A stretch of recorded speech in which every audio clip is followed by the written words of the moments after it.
Thanks for downloading the first of what we hope will be many interviews brought to you by Sniper Rifle Music. Today, Todd will be interviewing Dev, an up-and-coming artist you may recognize from her part in the Far East movement's Like a G6, as well as her new hit single, Bass Down Low. For more, please check us out online at sniperriflemusic.com. Hey Dev, how's it going? Hi, I'm good. How are you? Good. Hey, my name's Todd. I'm from Sniper Rifle Music, and just want to ask you a few questions today from myself and the readers of my site and some of the fans. So, Sure, for sure. Good. How's your day going?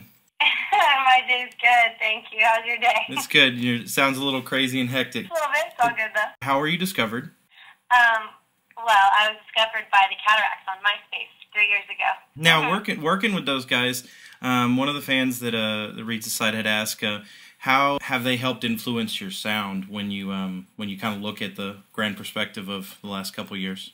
Well, the Cataracts and myself are from Northern California, from the Bay Area. So we all were kind of into that whole Bay Area movement at the time, 3 years ago. And I'd like to think that they sort of added that flavor into my sound once they started producing for me. But I definitely feel that collectively we brought different aspects from just our own individual, I guess, sort of influences and stuff like that. We brought together and sort of made one collective sound that we have now. Right. Because one went to school in Chicago, one stayed there, and you stayed there as well, correct? Yes. One went to school in Chicago, but that was before I met them.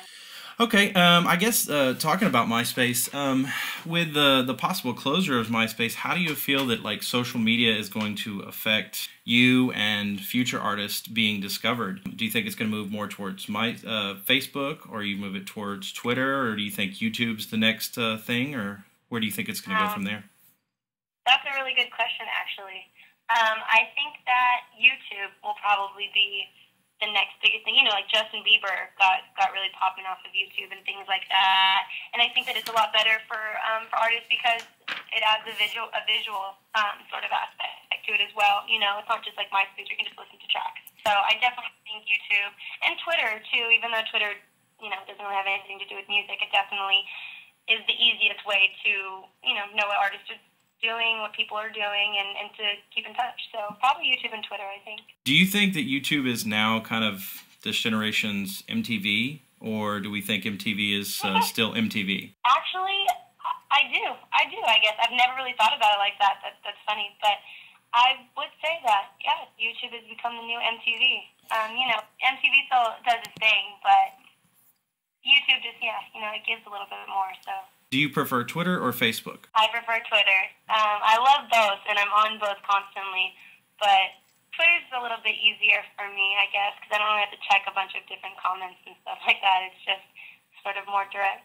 What is your favorite part about the job? Touring, recording, or promoting? Touring. Touring? Touring's my favorite. Yeah, touring gets super hectic, at times, but being on stage is my favorite. So, really touring. Just kind of grinding it out?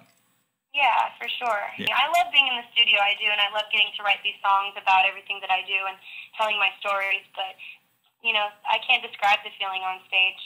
It's amazing, and so, yeah, probably touring. When should we expect the newest album or the new album to fully come out? Well, we had a set date for around springtime, but I kind of pushed it a little bit later just so I can make sure everything's right. I'd like to put a little bit more of effort and I want to make sure my album's 100%. So whether it's a full length or it's an EP, by the summer I'll have new music out and a couple new videos as well for everybody. Who or what inspires your style? My personal style, I guess it's sort of similar to my music. My style is influenced, different cities, different people, blogs, things like that. I wear Hell's Bells though. All the time, constantly, every day. All my shows, all my music videos have been styled by Hell's Bells, and they're sort of my, they're sort of my thing. We kind of have a little partnership. It's a streetwear women's brand.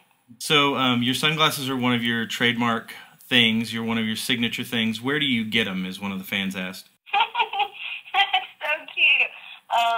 The sunglasses that I've been wearing lately are a brand called Super.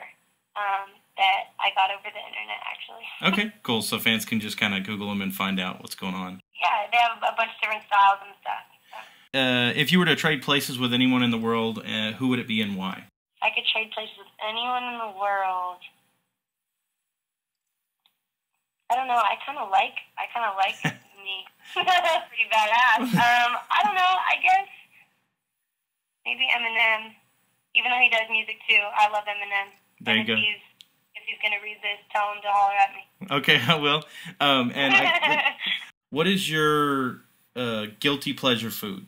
Like, what is the default? Like when you're like, I just need something to. I love chocolate. I'm obsessed with chocolate, and it's so bad because my figure cannot handle chocolate, so I gotta be careful with that. But that's my guilty pleasure for sure. There you go. All right. Well, it was great talking to you, and I hope you have a great rest of the day. Try to rest your voice so you can, go back out and grind it out. For sure. Thank you so much. Not a problem.